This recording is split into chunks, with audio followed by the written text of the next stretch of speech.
पुण्यातील गुन्हेगारीवरून मोहोळ आणि अजित पवारांमध्ये युद्ध छिडताना दिसतंय। पुण्यात गुन्हेगारी कुणामुळे यावर मोहोळ आणि पवार आमने-सामने येताना दिसले आहेत। महापालिका निवडणुकांआधी राजकारण तापवलं जातंय आणि गुन्हेगारी प्रचाराच्या केंद्रस्थानी येताना दिसत आहे। महापालिका निवडणुकांची रणधुमाळी सुरू होताच पुण्यातील राजकारण पुन्हा एकदा तापू लागले आहे। विकास, पाणी, रस्ते, वाहतूक या मुद्द्यांपेक्षा यावेळी गुन्हेगारी हाच निवडणुकीचा केंद्रबिंदू ठरताना दिसत आहे। आणि या गुन्हेगारीच्या मुद्द्यावरूनच आता केंद्रीय राज्यमंत्री मुरलीधर मोहोळ आणि उपमुख्यमंत्री अजितदादा पवार आमने सामने आले आहेत। नमस्कार, मी पूजा आणि तुम्ही बघताय सत्ते पे सत्ता, म्हणजे थोडक्यात पण महत्त्वाचं। मुरलीधर मोहोळ आणि अजित पवार दोघांमधील प्रत्यारोप आणि आरोप इतके टोकाचे आहेत की हा वाद केवळ राजकीय टीकेपुरता मर्यादित न राहता थेट प्रशासकीय जबाबदारी, नैतिकता आणि सत्तेच्या वापरावर प्रश्न उपस्थित करणारा ठरत आहे। कोयता गँग संपली पाहिजे म्हणणाऱ्यांची उमेदवारी यादी बघा। मोहोळांच्या या शब्दात थेट इशारा अजितदादा पवार यांच्याकडे जाताना दिसला। भाजपाने पुणे महापालिका निवडणुकीच्या पार्श्वभूमीवर सुरू केलेल्या मीडिया सेंटरच्या उद्घाटनावेळी मुरलीधर मोहोळ यांनी अजित पवारांना थेट आणि आक्रमक शब्दात टीका केली।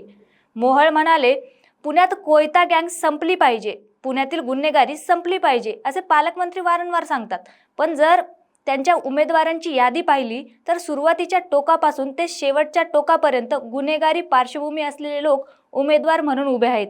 इतक्यावरच न थांबता मोहोळांनी थेट प्रश्न उपस्थित केला की गुन्हेगारी संपवायची भाषा करायची आणि त्याच वेळी गुन्हेगारी पार्श्वभूमी असलेल्यांना उमेदवारी द्यायची, हे कोणत्या तत्वात बसतं? या वक्तव्यानंतर पुण्याच्या राजकीय वर्तुळात खळबळ उडाली, कारण हा आरोप केवळ विरोधकांवर नाही तर सत्तेतील घटकांवर थेट बोट ठेवणार आहे।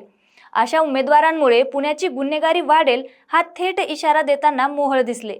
मंत्री मुरलीधर मोहोळ यांनी पुढे सांगितले की जर अशा लोकांना सत्तेची ताकद मिळाली तर पुण्यातील गुन्हेगारी आटोक्यात येणार नाही, उलट ती अधिक वाढेल। पुणेकर हे सर्व पाहत आहेत, योग्य वेळी योग्य पद्धतीने पुणेकर मतदानातून उत्तर देतीलच। हा इशारा केवळ राष्ट्रवादीसाठी नव्हे तर संपूर्ण राजकीय व्यवस्थेसाठी होता, असा राजकीय विश्लेषकांचा अंदाज आहे।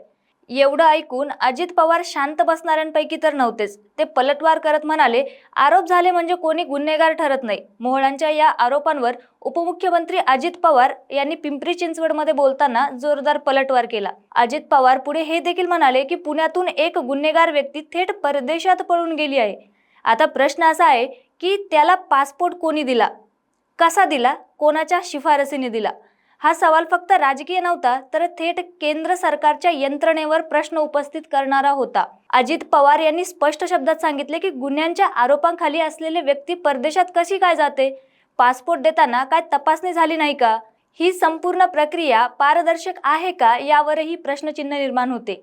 पवारांनी पुढे ठामपणे सांगितले की फक्त आरोप झाले म्हणजे कोणी गुन्हेगार ठरत नाही, दोष सिद्ध झाला तरच तो गुन्हेगार ठरतो। पण अशा संवेदनशील प्रकरणांमध्ये सखोल आणि पारदर्शक चौकशी झाली पाहिजे, अन्यथा जनतेच्या मनात संशय निर्माण होतो। मी पत्रकार परिषद घेऊन सर्व माहिती जनतेला देणार, हा थेट इशारा पवारांनी मोहोळांकडे वळवत दिला। या प्रकरणावर अजित पवार इथेच थांबले नाहीत। ते म्हणाले, या संपूर्ण प्रकरणाची सविस्तर माहिती मी लवकरच पत्रकार परिषदेत मांडणार आहे।